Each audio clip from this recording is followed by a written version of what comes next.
introduction. Hello, everyone.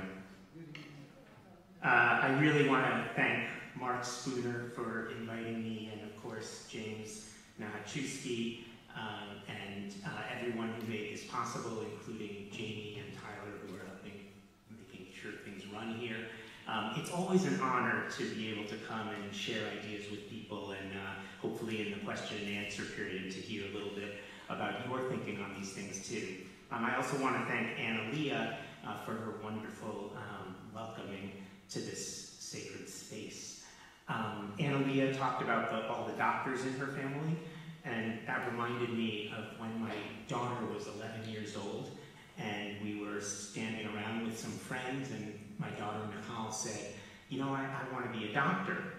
And she'd always wanted to be a doctor since she was like 2. And one of our friends said, well, you know, your parents are both doctors.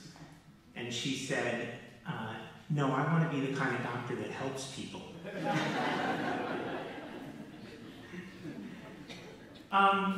We're in person. I love that. I'm still getting used to it, even though it's now been some time since the pandemic, because it's weird. Since the pandemic, we've all decided it's better to be at home in your bedroom than together in the real world, right? So much happens online that doesn't have to. And then we all get depressed and lonely and fat, because that fridge is right down the hall. There is literally an epidemic of loneliness in this country and in many others among both children and adults, and we're doing everything we can to make sure that we don't have to be around other people. So I am really glad to be here. By the way, you know, school children ages 8 to 12 spend about 4 to 6 hours a day on screens, and teens spend up to 9 hours a day on screens. So it's really lovely to not be on a screen and to be here in person. And you know how I know that we're not online and in person? Because I have pants. And all of you are wearing pants, so it's good. You know, there were a few things I liked about the pandemic, actually. At the very beginning of the pandemic, the person who was organizing our faculty meetings only had the free version of Zoom, and so after 40 minutes, it would just disconnect. So our faculty meetings were limited to 40 minutes, and I learned that no faculty meeting should ever be more than 40 minutes. So it was great. Also, it made everyone realize how important the work of teachers is, right? It made everyone remember that. It really made the public appreciate teaching again. You may remember some of the memes that were going around. There were things like, homeschooling, day 2, we must double our teachers' salaries. Or homeschooling, day 5, I must remember to tell the teacher, to apologize to the teacher for saying that Susie was gifted. It was great, and there was, I remember seeing another one with a sign on a door, a house door, that says, if you see my children outside and the door is locked, mind your own business, they're on a field trip. The pandemic also served as an X-ray. It helped expose so many things in society, so many problems that we already knew were there, but that were made newly visible by the inevitability of sharing certain things that we had to in the pandemic. Teachers and parents literally were brought into the rooms of the students, their bedrooms of the students. We could see some students had brand new laptops, and they were sitting in their own room with a desk and a chair and books behind them. We saw other students who had to share computers with their siblings or with their parents, who were crowded into some room or who were in a closet finding space for things. We saw the inequalities on our screen. We always knew these things were there, but we saw it pinned in the vernacular of Zoom so that we couldn't deny them or ignore them. There was a lot that was made visible during the pandemic.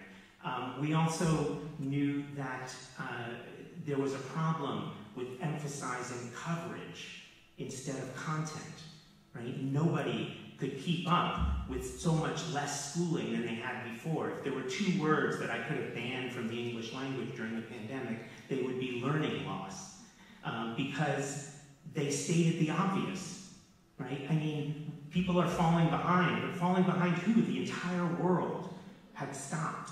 And learning loss implies that the students who are currently missed 6 months or a year of school are behind students from a similar cohort 2 or 3 years ago. I mean, this is obvious, right, and not helpful. Because, of course, what happened is that middle-class parents went out and formed learning pods and got tutors and did all kinds of things to make sure that their kids didn't fall behind. Whereas other parents who were first responders holding down 2 jobs couldn't do all those things. And so the pandemic, we now know, ended up widening the achievement gap. So every time we said learning loss, the result was a widening of the achievement gap. We also learned about the centrality of relationships and in the life of the classroom. And this has a lot to do with the beloved communities that Cynthia just talked about, and I'm gonna talk about. We learned about the challenges facing education, but we also learned about the possibilities. During the pandemic, the impossible became suddenly possible. All of a sudden, we've had the intractable problem of houselessness, with people on the street unable to find places to live and unable to be helped. But in many countries around the world, suddenly, they were all swept off the streets and given homes. Hotels were converted. Apartments were given over. And it was not long-lasting, but it was the impossible made possible. In schooling, overnight, we eliminated standardized testing. Again, it didn't last, but people had been trying to cut back on standardized testing, and many of us argued for eliminating them in some form or another for 20 years. And overnight, they were canceled. Tests were canceled, they were postponed, they were put off sometimes for 2 years. And in a different talk, I would talk about some of the effects of that, but some of those effects were positive. We also were able to reduce inequality in tech by delivering laptops to students' doors and making sure that in various ways that they did have high-speed internet to connect. It wasn't always successful, but that effort was made, and it was successful in a lot of places. And so the impossible was made possible, and that's what we're here talking about tonight, is possibility, the possibilities that are education. I teach a course called School and Society. I'm sure many of you have either taken that course or heard about it. And we examine the ways that forces in society affect schools and the ways that schools affect society. My students come to realize what teachers all already know. Schooling has endless possibilities for improving kids' lives and improving society. But they also learn that what happens in society happens in school, and that presents challenges to those possibilities. Contrary to what policymakers, business icons, and philanthropists would have us believe, teachers do not teach in a vacuum. They can't make society's problems go away by having higher standards or trying harder. They can't teach a boy who is hungry or a girl who slept in a homeless shelter that night. They can't teach children whose parents are underpaid and overworked and stressed. Teachers are often told that they shouldn't worry about problems like inequality, injustice, or apathy, that they should just stick to teaching what they do best, that if they have high enough expectations, their students will succeed regardless of what's going on out there in society, out here. But society's problems are teachers' problems. Society's crises are educational crises. There's no way around this obvious, but so often ignored truth. It's an ignored truth because it's an inconvenient truth. Inconvenient because it would require people to mobilize to change things that are difficult to change. It's much easier to just blame teachers. The possibilities for education are deeply tied to these social problems. But schools are also interestingly seen as a way to address many of those problems. And that's where the possibilities lie. So I'm going to make 3 points. The first is that schools must be places where relationships flourish and community bonds are strengthened. The second is that our current obsession with standardized testing and a focus on a very narrow set of curriculum goals limits our ability to pursue the best and most important possibilities. And finally, that schools must be crucibles of democracy, where students are prepared to take on their roles as effective citizens in our society. So let me start with the first point, relationships and community. For the last 20 years, the discourse around schooling has changed so dramatically that we have now lost a common vocabulary to talking about schools as anything other than job training institutions. That is not the historic ideal of what public education was about in Canada or the United States or elsewhere.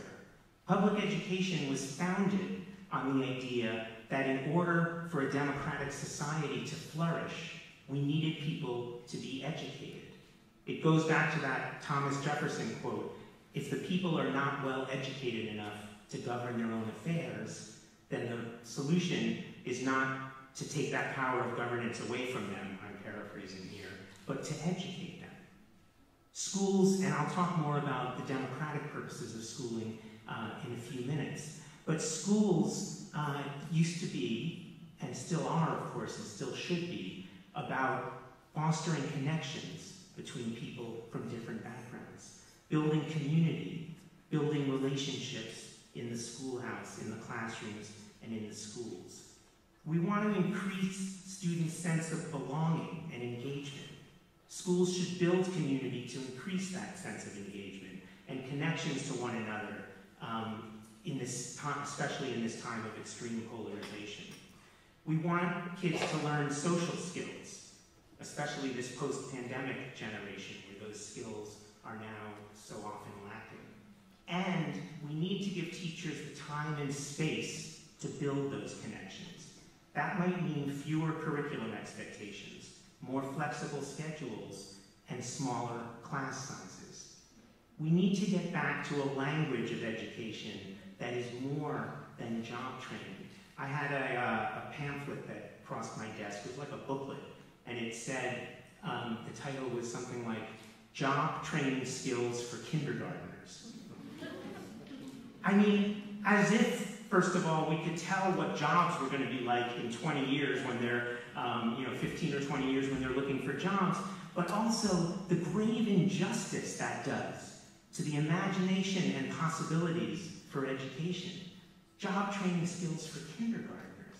Kindergarten should not be about job training. The school and the broader society benefit from a focus on relationships as well. We know from research that a focus on community and relationships reduces bullying. It improves school climate and culture. It increases student retention and attendance. There are decreased incidents of reported depression and loneliness, better health outcomes, decrease in polarization, increased civic engagement, and social responsibility. And so the first thing I want to make clear is that the possibility of focusing on relationships and community in the school is one that we cannot underestimate the importance of. It's the fundamental sort of goal that underlies everything else that we talk about around possibilities for education.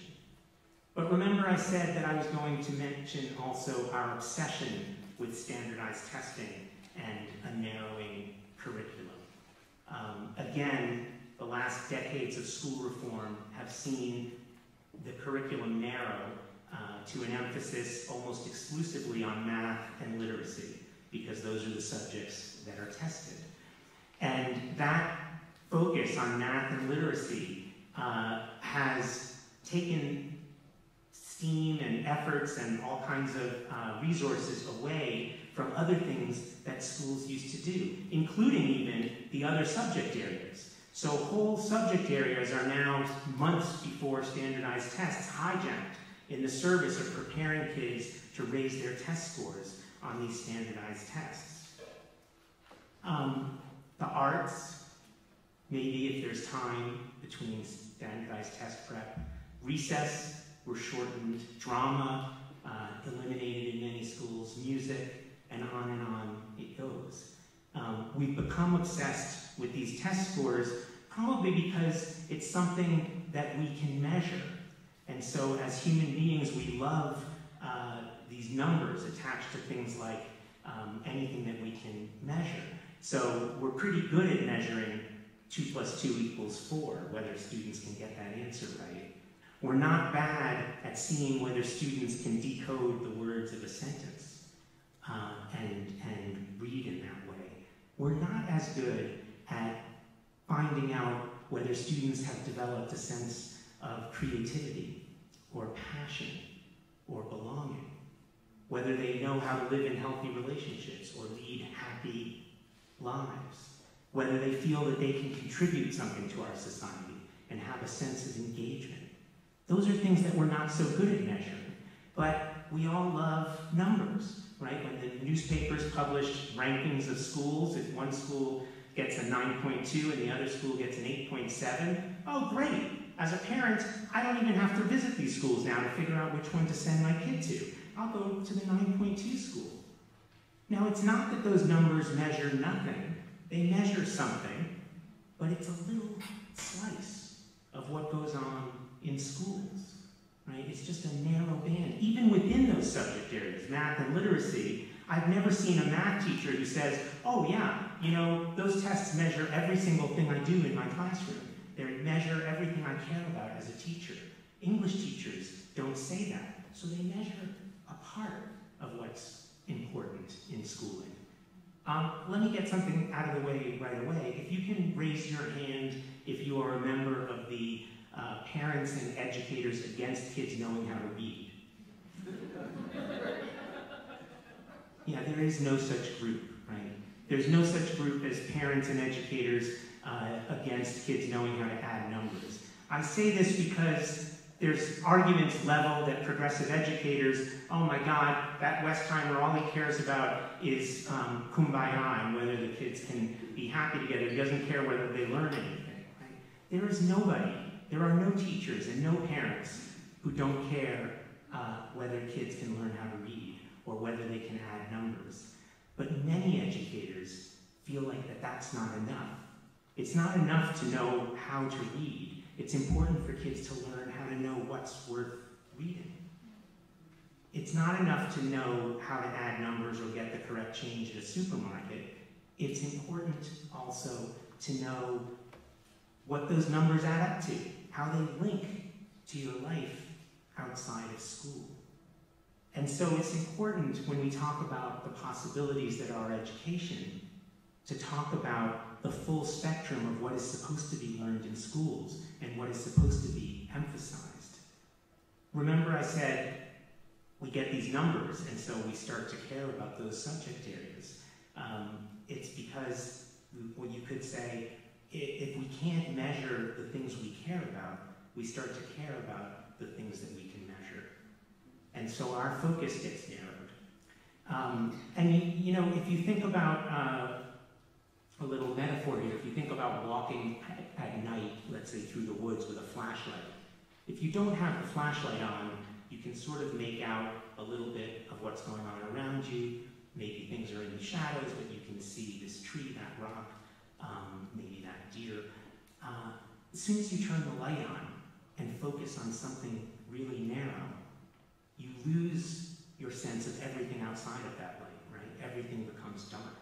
And that's what we've done with our myopic focus on testing in math and literacy. So we need to loosen those bounds for teachers so that we can focus on broader goals. I'm going to spend the rest of my time here describing the importance of the possibility for schools in democratic societies in particular. First of all, as many of you know, we're experiencing an incredible diminishing of commitments to democratic institutions. all around the world. Nearly 1 in 4 adults in Canada and the United States think that democracy is a bad way to run the country. The same proportion agree or strongly agree with this statement. I would like to live under a political system in which a strong leader could make decisions without being bothered with interference from Parliament or the courts. In other words, they want to live in an autocracy. But here's what keeps me up at night. Almost half of youth share that view.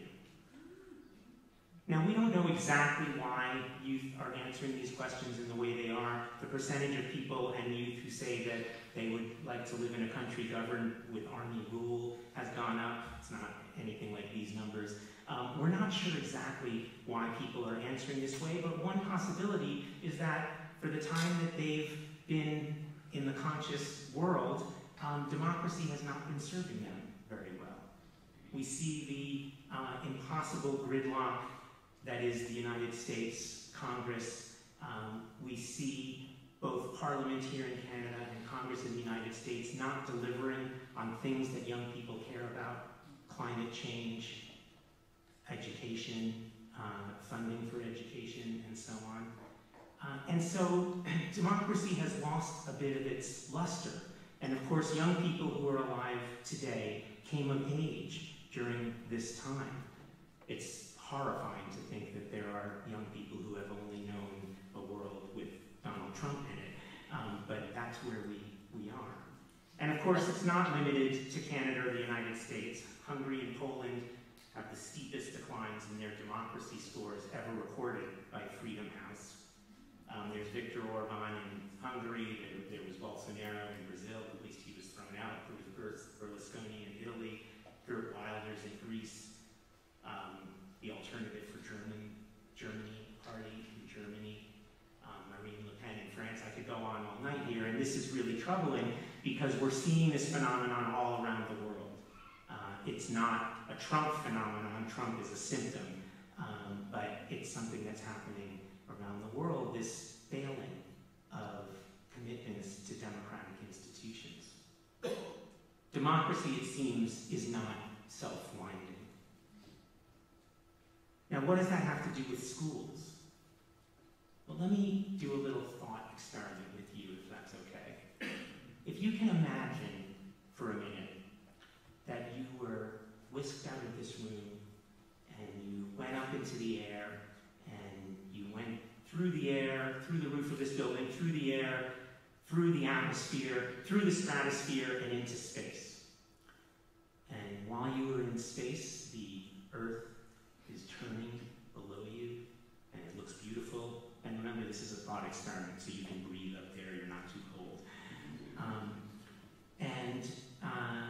You're up there for a little while, but then you start to shake, and you start to feel yourself descending, and you descend through space, through the stratosphere, through the atmosphere, through the air. You see the town of Regina below you. No, sorry, not Regina. You don't know which town it is. But you are descending through space. You go through the ceiling of a building, through a couple of floors, and you end up in a classroom. But this classroom is somewhere in the world, and you don't know where. And again, because it's a thought experiment, let's pretend that you can't tell where you are based on the dress people are wearing, or the food people are eating, or the language that's being spoken. Here's my thought experiment. Here's my question. Would you be able to tell whether you had landed in a classroom? You watch a lesson for half an hour, okay? Would you be able to tell whether you had landed in a classroom in a democratic country, or whether you landed in one in, say, a totalitarian dictatorship, or a country ruled by a military junta, or a religious theocracy? Would you be able to tell? It's not a facetious question. I mean, I know that a lot of us would like to say, of course, of course. I mean, are you kidding? Our schools in Canada here have nothing to do with the schools in China. And they would be completely different, right, in a totalitarian dictatorship. But when you think about it, A lot of lessons might be the same. The lessons in fractions or addition, the lessons in chemistry and balancing an equation, a foreign language, even parts of history, science. Many lessons would be the same. The life cycle of a glowworm. And so this raises another question for me, that it gets to the crux of what I'm thinking about. And that is, what, if anything, should be different in schools in a democratic country than schools in a totalitarian dictatorship? And let me just make this a little bit even harder, because here in the West we like to think of democracy good, dictatorship bad. But let's even break that down. Okay, the dictatorship we're thinking about is a benevolent dictatorship. In fact, I'm going to make Mark, if you don't mind, I'm going to make you the benevolent dictator. Okay? Mark has the best interests of the people in mind. Right? He's not squirreling away money to bank accounts in the Cayman Islands. He's not fomenting corruption by appointing his family members and friends to positions of power. He has the best interests of the people in mind, and he wants to do what's best. But remember, benevolent he may be, he's a dictator. So he's not interested in what other people think, except maybe a small group of advisors. What he says goes. Right? He issues a command, that command is followed. He issues a law, that law is followed.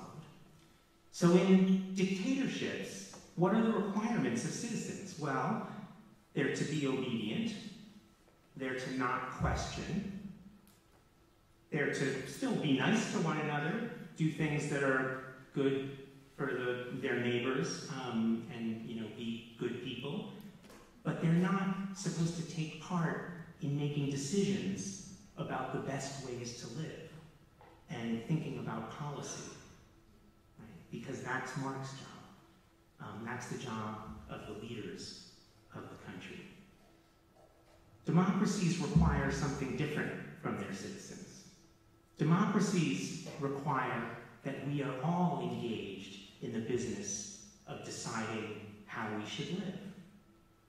That we come together in the very least and weakest form of democracy to vote once in a while, to have representatives who represent our interests and our beliefs, to make decisions, but in a more robust democracy that we stay involved, that we are up to date on current issues, that we write op-eds to our newspaper, that we organize in our communities, that we protest when protest is needed, that we dissent, that we ask difficult questions. Right? These are things that don't belong in the totalitarian dictatorship, whether it's benevolent or not. So what's the role of schools then in fostering those skills, and are we doing that? Are we teaching the skills, the attitudes, and the knowledge that would allow students to engage in that way, in being effective citizens in our democratic society? Let me say that this is not a purely academic subject for me. A few years ago, this topic was on my mind when I stood in the Frankfurt Hauptbahnhof, the train station, waiting for a train to Prague. This was just before the pandemic. Both of my parents were born in Germany, my father in Karlsruhe in 1927, and my mother in Frankfurt in 1928. My father was displaced by World War II. He moved to Lisbon with his parents, and then to Louisville, Kentucky, of all places. My mother was less fortunate. Like my father, she left Germany before being sent to a work camp or a concentration camp. But unlike my father, she left her hometown without her parents on a kinder transport to hide in Switzerland. As I waited for my train in the station, I realized suddenly that almost exactly 80 years before, almost exactly, my mother had stood in this same train station and waved goodbye to her mother and her grandmother, who ran next to the train as it left the station. She remembers smiling so that her mother wouldn't cry, and she remembers giving her doll to a girl sitting next to her who was crying disconsolate. They were two of 100 children on the train headed to relative safety in Switzerland, and that was the last time my mother would see her family. She was 10 years old. So what went wrong in German society that led to such unthinkable events as those that define the Holocaust? How could such a highly educated, mature democracy descend into such unimaginable cruelty and darkness? Historians, of course, have suggested a great number of causes, including Germany's punishing defeat in World War I, the suffering German economy after the Great Depression, and of course the populist appeal of a leader who promised to fix it all.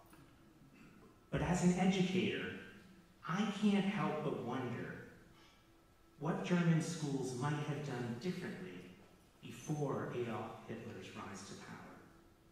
What, if anything, should schools be doing today to teach children about civic participation, courage, and dissent?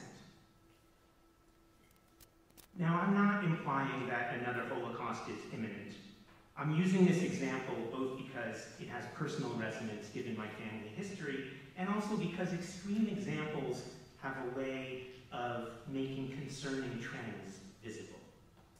And we're seeing this concerning trend of diminishing support for democracies and rising support for autocratic leaders.